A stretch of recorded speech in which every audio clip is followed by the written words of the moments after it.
ٹھنڈے سائے والا۔ مجھ سے اگر کوئی پوچھے تم نے کبھی وہ خضر حیات دیکھا ہے جو بھٹکے ہوئوں کو راستہ دکھاتا ہے، مایوسوں کو امید دلاتا ہے اور ہارے ہوئوں کو زندگی دیتا ہے، تو میں فوراً کہوں گا ہاں، وہ میان قد کا گورا چٹا شخص ہے۔ اس کی ناک تیکھی اور ہونٹ پتلے ہیں، اس کی آواز باریک اور چھید کر دینے والی ہے، اس کی آنکھوں میں دلوں تک پہنچنے والی روشنی ہے، اس کے مصافحے میں قرون اولیٰ کے مجاہدوں کی گرمی اور معانقے میں پرانی سینکڑوں برس پرانی خانقاہوں کی ٹھنڈک ہے۔ تو پوچھنے والا پوچھے گا یہ تو اپنے نسیم انور بیگ ہیں، تو میں کہوں گا ہاں، آج کے خضر حیات انکل نسیم انور بیگ ہی ہیں۔ شام ہوتے ہی اسلام آباد کے تمام بڑے دماغ دفتروں سے نکلتے ہیں، اپنے اپنے موبائل بند کرتے ہیں، پروٹوکول اسکواڈ کو چھٹی دیتے ہیں، ٹائی ڈھیلی کرتے ہیں، کوٹ اتار کر پچھلی سیٹوں پر اچھالتے ہیں،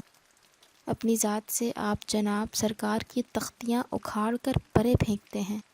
اور اپنی اپنی گاڑیاں خود ڈرائیو کرتے ہوئے آستانے پر آ جاتے ہیں، جہاں انہیں سینڈوچز ملتے ہیں، سموسے ملتے ہیں، جلیبیاں اور کیک ملتے ہیں، ابلتی ہوئی گرم چائے ملتی ہے اور اس حد سے اس حد تک پھیلی محبت ملتی۔ پھر وہ dining table House of Commons بن جاتی ہے،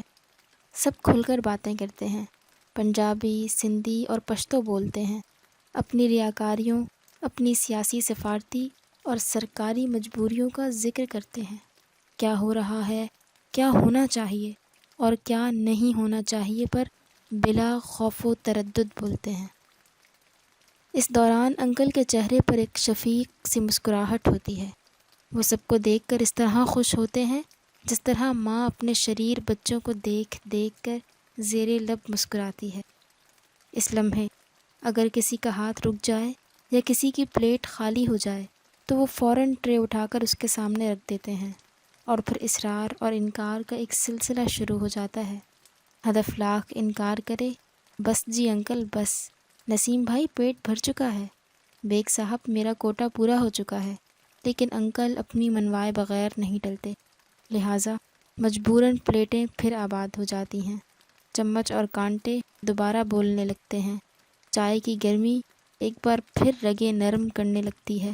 گفتگو کا دریا ایک بار پھر رواں ہو جاتا ہے۔ انکل نسیم کی ساری عادتیں عجیب ہیں، وہ جب کسی سے اختلاف کرتے ہیں تو یوں محسوس ہوتا ہے اس سے اتفاق کر رہے ہیں، جب کوئی اچھی بات کرتے ہیں تو فوراً یہ تمہاری انسپریشن ہے، یہ تم نے مجھے دیا کہہ کر اسے دوسرے کے کھاتے میں ڈال دیتے ہیں،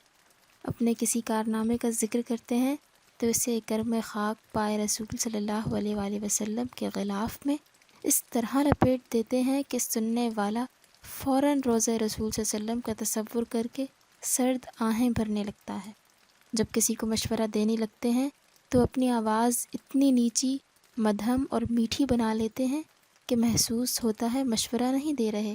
چندے کی درخواست کر رہے ہیں۔ ہر شخص سے اتنے والہانہ انداز سے ملتے ہیں کہ وہ سوچنے لگتا ہے بابا جی کسی دوسرے کی غلط فہمی میں مجھ سے بغل گیر ہیں، کسی کو مخاطب کرتے ہوئے اس محبت اور گرم جوشی سے پکارتے ہیں کہ وہ سمجھتا ہے بزرگ مجھ سے نہیں کسی دوسرے سے مخاطب ہیں۔ انکل نسیم کی ساری زندگی فورن سروس میں گزری، 30 برس تک یونیسکو میں افسر رہے، کم و بیش اتنے ہی برس پیرس میں گزارے، لیکن یہ سب دکھ مل کر ان کا ایک بال بھی بیکا نہ کر سکے، لہٰذا دیکھنے والے دیکھتے ہیں،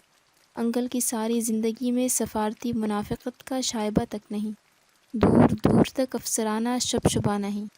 گوروں کی احتیاط اور نخوت نہیں، بس ایک دیسی سا بابا ہے جو روز گاؤں سے باہر بیری کے نیچے لسی کا پیالہ اور تندور کی سوکھی روٹی لے کر بیٹھ جاتا ہے، کوئی آ جائے تو جیسے اس کے سارے بھاگ جاگ اٹھے، اور اگر کوئی مہمان نہ آئے تو وہ اسے اپنے رب کی طرف سے اظہار ناراضی سمجھ کر ساری رات مصلے پر گریہ زاری کرتے گزار دیتا ہے، جہاں تک کہ صبح اس کی پیشانی پر دستک دیتی ہے اور وہ اٹھ کر دوبارہ بیری کے نیچے آ بیٹھتا ہے۔ میں پچھلے 2-3 برسوں میں جب بھی ان سے ملا، نہ جانے کیوں نبی رسالت صلی اللہ علیہ وآلہ وسلم کی حیات طیبہ کے 2 واقعات فوراً آنکھوں میں اتر آئے۔ صحابی رسول نے پوچھا، جب ہم رسول صلی اللہ علیہ وسلم کی محفل میں بیٹھتے ہیں، صحابی رضی اللہ تعالیٰ عنہ نے فرمایا، جب بھی ہم رسول اللہ صلی اللہ علیہ وآلہ وسلم کی محفل میں بیٹھتے ہیں، ہم میں سے ہر شخص کو محسوس ہوتا ہے جیسے رسول اللہ صلی اللہ علیہ وآلہ وسلم کی تمام تر توجہ مجھے پر مرکوز ہے۔ وہ اس ہجوم میں صرف اور صرف مجھے ہی چاہتے ہیں۔ دوسرے صحابی نے فرمایا، جب جنگ کی شدت بڑھ جاتی، تلوار چلاتے چلاتے ہمارے بازو شل ہو جاتے، دھوپ سوئیوں کی طرح چبھنے لگتی اور موت کا خوف ہماری روحوں کو چھو کر گزرنے لگتا، تو ہم فوراً نبی صلی اللہ علیہ وآلہ وسلم کے سایہ اقدس میں پناہ لیتے، ان کے پاس کھڑے ہو جاتے، وہ ہمیں مسکرا کر دیکھتے اور پھر سارے خوف ختم ہو جاتے، ساری تھکن دور ہو جاتی، سارے حوصلے پلٹ کر واپس آ جاتے، ہم نعرہ تکبیر بلند کرتے اور دوبارہ رزم گاہ میں کود پڑتے۔ اور میں نے دیکھا اور میں نے سنا، انکل کی محفل میں آنے والا ہر شخص یہی دعویٰ کر رہا تھا، وہ صرف مجھے چاہتے ہیں،